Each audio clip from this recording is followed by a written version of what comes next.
Hello everybody, this is Ed Wagner again with Empire Property Management.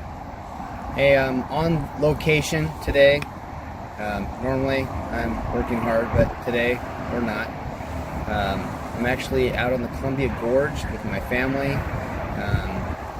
and it's gorgeous outside. So anyway, one of the big issues of the month, and not just this month, but every month, is maintenance. So I wrote an article a few years back. It was called Maintenance is Like Eating a Cow. So I think it's still on our blog, and if anybody wants to reference it, we can have a link down below to reference that article. The whole point is eating a cow. Cows, everybody likes their beef. Steak, of course, one steak is delicious, but if you have to eat the whole cow at once, it's going to hurt. So with that in mind, our mode of operation has always been to do as much maintenance out of cash flow as we can. So that's, of course, keeping everything else afloat. A lot of, you have taxes, insurance, mortgages, all those things come into play. So we got to keep all that paid and keep maintenance paid, and in the end, hopefully, we're making some money, because none of us are landlords for the sheer joy of it. We're in it for the money. Let's just be honest about it. This is hard work, and it's an investment in time and resources and everything else. So eventually, we all want to make money at this. But maintenance is an issue. Some of our landlords, that is, like to put it off. It's a really bad idea. Empire likes to keep our properties within about 80 to 90% of ready to sell. So 100% is just not feasible. The numbers just never work.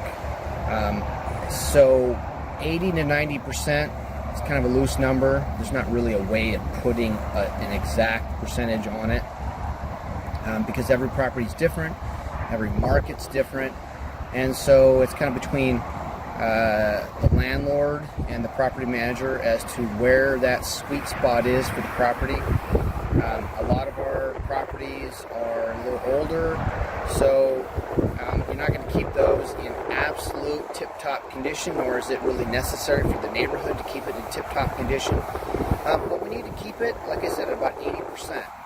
And that takes some money, and it's pretty normal for a property to be seeing anywhere from 10 to 20% of the gross rents going to maintenance.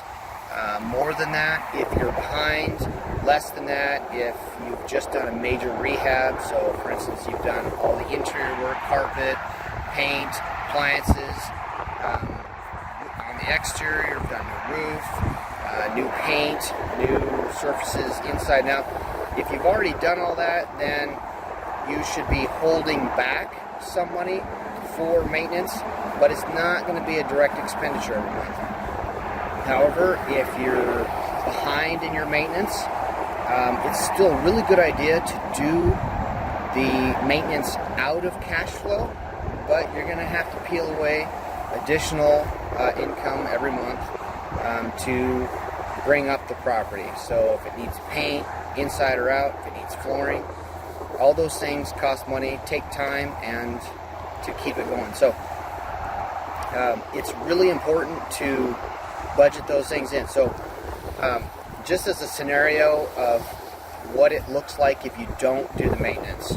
So I've been doing this a long time, and the reason why we're so diligent in keeping up the maintenance is because I don't want our owners to fall into the scenario that I'm about to describe. So the first scenario, or the biggest scenario I see, is that owners that don't do the maintenance.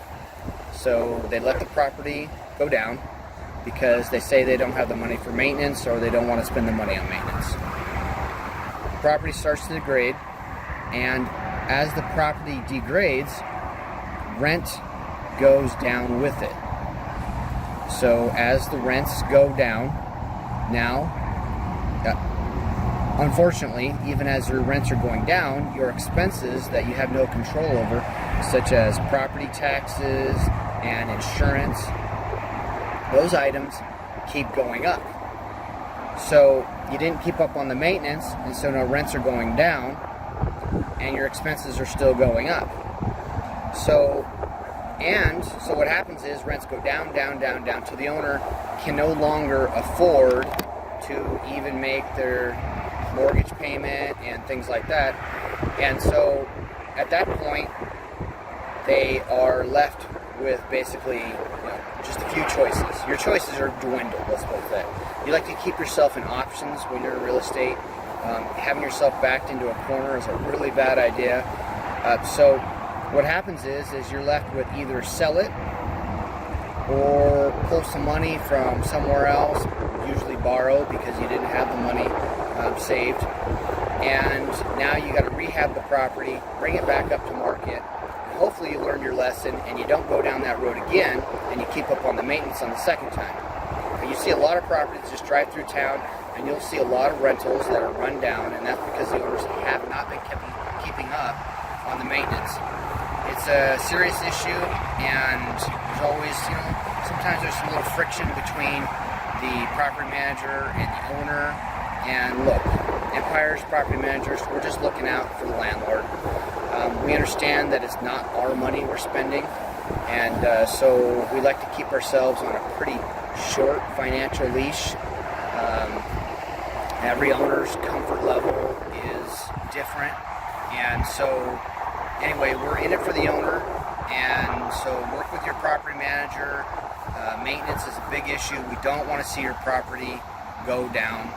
We don't want to see your rent level, rents go down. We want to make sure that your property is neat and pretty, presentable, and rentable to a wide range of tenants so that we can keep it rented, keep the tenants happy. If you got any questions about that, make sure you talk to your property manager.